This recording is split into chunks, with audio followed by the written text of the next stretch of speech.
ว่าคอยก็ต้องตั้งอธิษฐานคนก็บอกต่อตลบาทให้ผิวหนาวจ้าทั้งบานแล้วไปกินกันนะท่านมาทำงานบุญลายจริงก็พอบุญยิ่งจริงมาจวบบุญลายจริงก็พอข้างบนหน่อยหนึ่งมาเห็นเป็นตัวประเทศสามไปหลังประชากรเท่าน้อยจริงมากพอแต่ท่านฝ่ายของบุญบุญนักมากถึงแล้วไกลทางใดไกลปวดกันน้อยแม่นจะอยู่ไกลกันสุดขอพาในมากพอพบกันท่านมาจิตประสงค์แล้วท่านมาใจประสงค์แล้วเมื่อไกลกันนั้นหอดกันร้ายใจประสงค์ต้องแก้ได้ทำให้คนมาทำบุญของสร้างการปากความขันพันยาวาเนี่ยแทนสิบุกันเก่ากันผู้พอเจอหนุ่มเจอกาคนมาทาวจิตประสงค์แล้วทาวใจประสงค์แล้วเมื่อไกลกันนั้นหอดกันได้ใจประสงค์ใจแก้ได้ทำให้คนท้าเดินที่นี่ได้กันมาลายอันทุกอย่างขอให้ได้พบพ่อดวงเกี่ยวเราต่อท่านได้ด้วยนะขอให้ออกจากงานด้วยทำงานบวชในงานบุญที่ไม่ทำให้ขอให้มีแต่ความสุขใจสบายใจพันยังบาทบุญข้าถักผ่าบางแถวทิมมาปู่พ่อทำให้เขาโลตาโลเป็นเอาบ้างเรียงเหมือนนังสัตว์คนหน่อยใจห้ามฝากพ่อแม่ท่านจะเสยปากเบาว่าให้เล่าเร็วมีหักกันอย่าได้สั่งขลอผู้ดังขอให้มาค้างให้จะเงาเงาไว้ผู้ดังสายเพื่อเร็วมาดูตัวคนอ่อนยิ่งสิได้เปิดหาเอาสิเลสักสิเลเชื่อมพาขึ้นสถานอันยิ่งไก่ขึ้นเล่าห้องแกได้ยิ่งยังแรงมีเราหน้าขึ้นมาทุกไม่ดีรู้ว่าเอาตรงในเรื่องนี้สิไก่บางไก่เมื่อไก่ประมาณมากไม่เห็นศาสนาพุทธอยู่ที่ตัวไก่ตัวมาไก่ตัวทางไก่รุ่นตัวพันรุ่นพันตัวจบไก่ผู้เก่าที่30 พันในคนเนี่ยมันมี30แต่ละเราไม่ทราบเราตอน10 ตอน30 ตอนเดียวเคยสักท่าเขาด้วยโอ้อยู่ในเขากับบริวารได้เศร้าจะซอยเหยียบมือเบิ้ลต้นมาอย่างไรต้นลอยหนึ่งต้นสมโพธิอีกอย่างคือต้นสมโพธิเมื่อวันที่31 ปจมาเป็นว่าต้นสมโพธิตอนนี้วันที่31เป็นไอ้ตัวอีกห้าสิบเดือนทำดีที่สมโพธิพระพุทธรูปก่อนลบแสนเรื่องซื้อจะไหนลงในน้องแม่ซื้อจะไหนแม่จะซื้อแม่ซื้อจะไหนแม่บุญธรรมเราตอนนี้ตอนนี้บุญธรรมตอนนี้จำบุญธรรมทำจาดีเราจะทาเราทำมาวันที่รู้เวลาของของบุญธรรมของแม่เพื่อได้อันดูใจของเจ้าปรารถนาเอาเขาเล่นเพื่อนบังคอปรารถนาเล่นเพื่อนการสัตว์ให้ใจดีเป็นใจสารพัดนึกไม่เป็นไรเลยยาได้เป็นร่างกายปัจจัยทั้งทีมีความสุขสวัสดีเมื่อเล่นท่องมันดีเป็นเศรษฐีในอย่างดังท่องข่าวในวันนี้อายุอนุสุขังพลังเลื่อยเลยว่าจะสาวคนนี้ที่ที่มีว่าจะดูตัวโตคนดังสมบูรณ์มาเจอคนตรงกลางมีที่ที่กลางจุโกภาวะที่วันที่สิ่งการในการบุคปัญญาเราจะกระโดดเข้ามา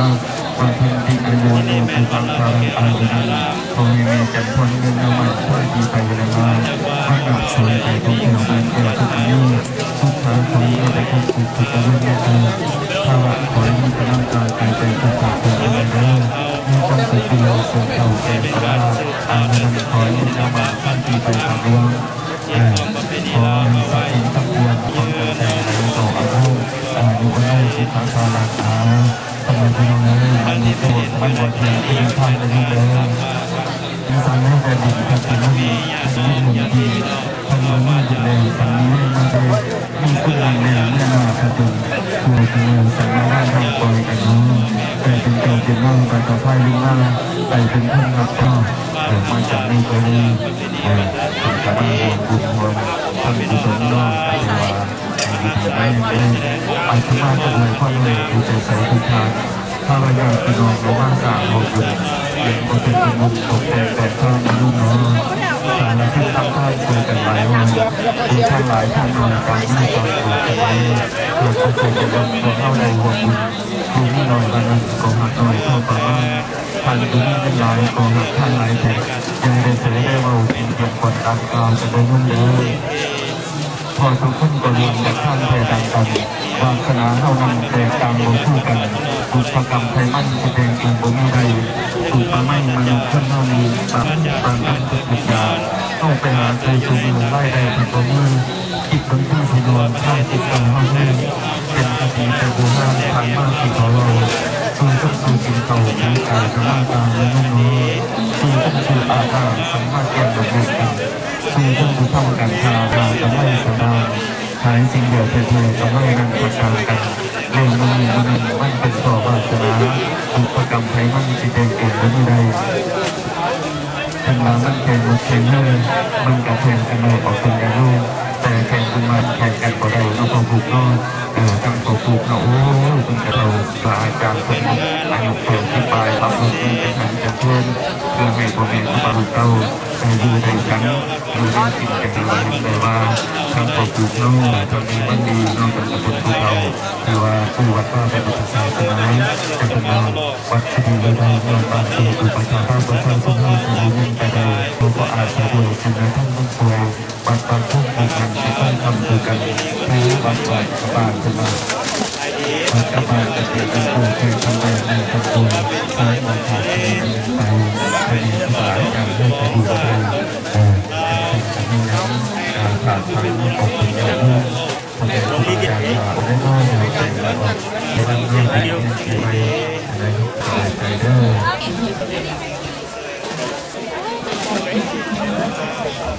yang kini macam kian telah ambil. Jepang saya cek yang ada di susu. แล้วก็ดีอกดีใจเ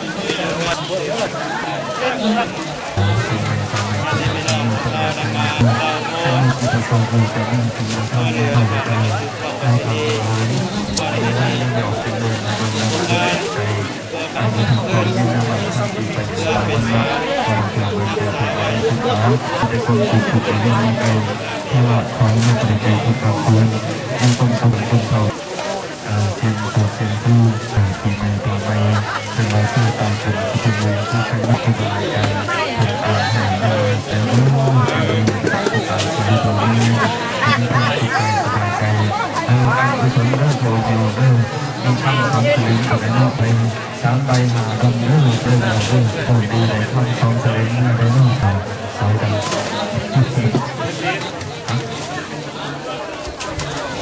ซอยดาวใจกุศลนะครับเนาะ3 ใบหาดำบางทีโตดีนอกจากนั้นช่าง2 สลึงนะเดี๋ยวออกนิดนอกเดี๋ยวออกตรงเดี๋ยวออกนอกบริการเดี๋ยวเนาะ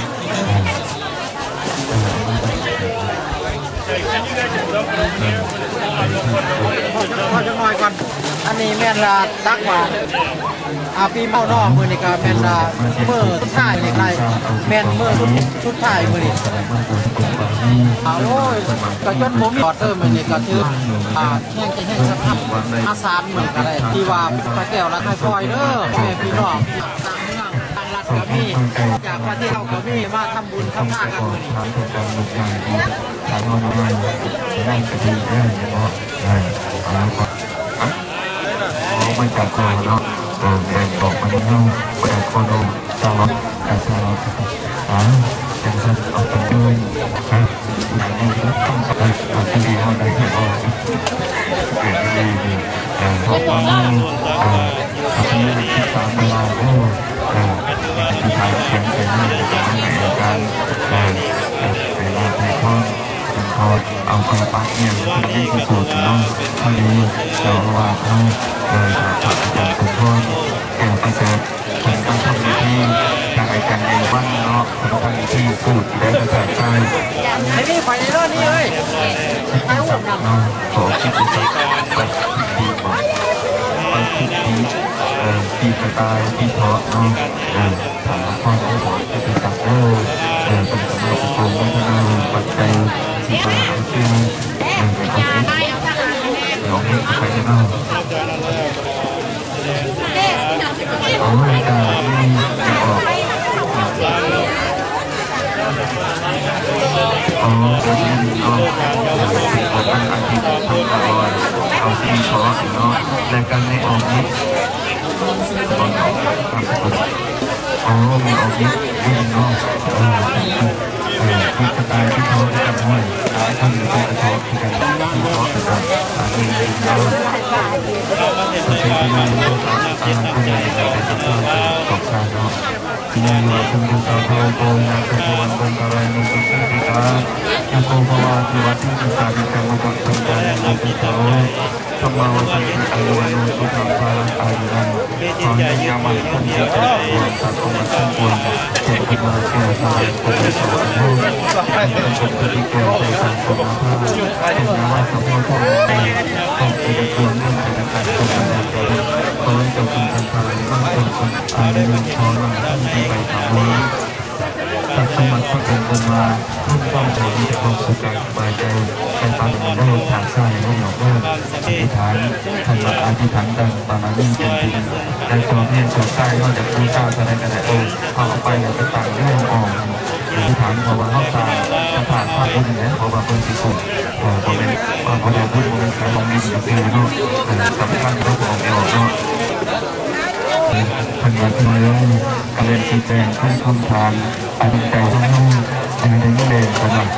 คนเล่าคนไทยที่โดนที่เขาเป็นในบางมันในจับมือที่กลุ่มงานที่ทำบุญแนววงกันคนนี้คนก็เหนียวมือคนกับที่มีสิ่งที่คนกระดูกทางด้านคนเป็นเจริญทางโลกศาสตร์บุญบางคนท่านสอนหลายที่เป็นที่ท่านสอนคนที่ไม่เจริญเราเป็นผู้ที่ลงมือเอาหลักยึดใจในออกดูซ่าของราชาผ่าไตสุนีที่เกี่ยวกับรุ่งมาให้กับคนรุ่งกินมักใครจะมีมาคนมีรุ่งบางคนตัดเอาแม่นึกขึ้นไรจะเงินร้ายกับบริเวณเมื่อเล่าได้แม่เนี่ยบารมีคุณจังนี่อยากดูซ่าเอาเครื่องทางเอาไปแห่วัดเลยเนาะเฮ็ดสูงใจออกมายุ่งเฮ่ยุ่งสามหอกกดซักเฮ่นั่งสังขารกันเฮ่ก็ดีเฮ่